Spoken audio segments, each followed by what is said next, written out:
যোৱা কেইদিনমান আগতে পুলিচৰ ৰিজাল্ট দিলে, গ্ৰেড 3 ৰিজাল্ট দিলে, গ্ৰেড 4 ৰিজাল্ট দিলে। ইয়াতে 3% চাহ বাগিচাৰ যুৱক যুৱতীয়ে চাকৰি পালে। নৱেম্বৰ মাহত মই গুৱাহাটীত মাতি আনি সকলোকে এপইণ্টমেণ্ট লেটাৰ দিম আৰু সিদিনাখন চাহ বাগিচাৰ ল'ৰা ছোৱালীয়ে আৰু বেছি পঢ়া শুনা কৰিবলৈ ইচ্ছা প্ৰকাশ কৰিব, আগবাঢ়ি যাব। মানুহৰ বিশ্বাসৰো এটা সীমা থাকে। যেতিয়া সেই বিশ্বাসৰ দৰ্জ সীমা পাৰ হৈ যায় নহয়, তেতিয়া মানুহৰ আন এটা ৰূপ লয়। মানুহে সেই মানুহজনৰ প্ৰতি বিশ্বাস নোহোৱা হয়। একেত যদি সঁচা কথাও কয়, তেতিয়াহ'লে এই সঁচা কথাও মানুহৰ মনত মিছা হৈ যায়। এতিয়া আমাৰ সেনেকুৱাই হৈছে। আমি এজন আনএমপ্লয়মেণ্ট ইউথ, আমাৰ চাকৰি নাই। আমি এটা চাকৰিৰ কাৰণে যোৱা 2 বছৰৰ পৰা অপেক্ষা কৰি আছোঁ আৰু 2 বছৰৰ অপেক্ষাৰ অন্তত 2 দিনমানৰ আগৰ পৰা ক্ৰমে এই ৰিক্ৰুইটমেণ্টসমূহৰ ৰিজাল্টসমূহ ডিপাৰ্টমেণ্ট ৱাইজত দিছে। আমাৰ ভাল লাগিছে, তাক লৈ আমি বহুত সুখী। কিন্তু অসমৰ মুখ্যমন্ত্ৰী মহোদয়ে কৈছিলে যে 10 অক্টোবৰৰ পৰা এডিআৰই গ্ৰেড 3 আৰু আছাম পুলিচৰ অন্যান্য ৰিজাল্টসমূহ ক্ৰমে দিব আৰু 25-26 অক্টোবৰ তাৰিখে গুৱাহাটীলৈ মাতি আনি আনএমপ্লয়মেণ্ট ইউথসকলৰ হাতত এখন এখনকৈ নিযুক্তি পত্ৰ তুলি দিয়া হয়। তেনে সময়তে 25 অক্টোবৰলৈ মাজত কেইদিনমান টকাৰ সময়তে আকৌ আজি এখন ৰাজহুৱা সভাত ক'লে যে নৱেম্বৰ মাহত আমাৰ আনএমপ্লয়মেণ্ট ইউথসকলক গুৱাহাটীলৈ মাতি আনি এজনকৈ মাতি আনি নিযুক্তি পত্ৰ হাতত তুলি দিব। পিয়ুষ, এতিয়া নৱেম্বৰ মাহৰ কোন তাৰিখ হয়?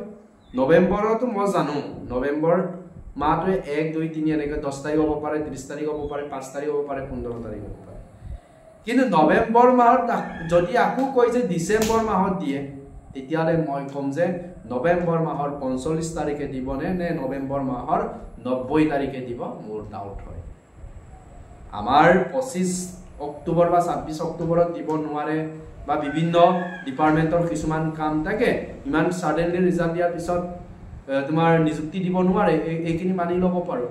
কিন্তু নৱেম্বৰ মাহত দিম বুলি কোৱাৰ পাছত এটা ডেট কৈ দিব লাগে, এটা তাৰিখ কৈ দিব লাগে যে নৱেম্বৰ মাহৰ আমুক তাৰিখে আমাৰ নিবনুৱাসকলৰ হাতত এখনকৈ নিযুক্তি পত্ৰ তুলি দিয়া হ'ব বুলি ক'ব পৰা এটা সাহস থাকিব লাগিছিল। আমি যি কি নহওক, আমাৰ অসমৰ মুখ্যমন্ত্ৰী মহোদয়ে দিনে ৰাতিয়ে কষ্ট কৰি আছে, আমি এইখিনি স্বীকাৰ কৰিব লাগিব। আৰু আপোনালোকে জানে আমাৰ অসমৰ পৰিস্থিতি বৰ এটা ঠিক নহয়। এইকাৰণে মই ক'ম যে জুবিন অনুৰাগী, মই এজন জুবিন পাগল, জুবিন অনুৰাগী বুলিয়ে কৈছোঁ। জুবিন দাই কেতিয়াও মানুহৰ হিংসাত্মক এই জালিয়ানৱালা বাগৰ কাহিনীটো শুনিছে নহয় আপোনালোকে? তোমাৰ চৌৰি চৌৰা ইনচিডেণ্টৰ কথা শুনিছে, যিটো অমৃতসৰ পাঞ্জাৱ লৈছিল।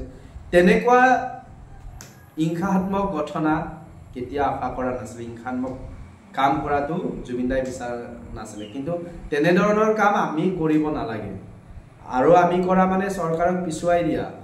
এইখিনি যদি কাম কৰি থাকোঁ, তেতিয়াহ'লে চৰকাৰখনে আমাৰ অসমে আগবাঢ়ি যাব নোৱাৰে, অসম দুদিনমান পিছ পৰিব।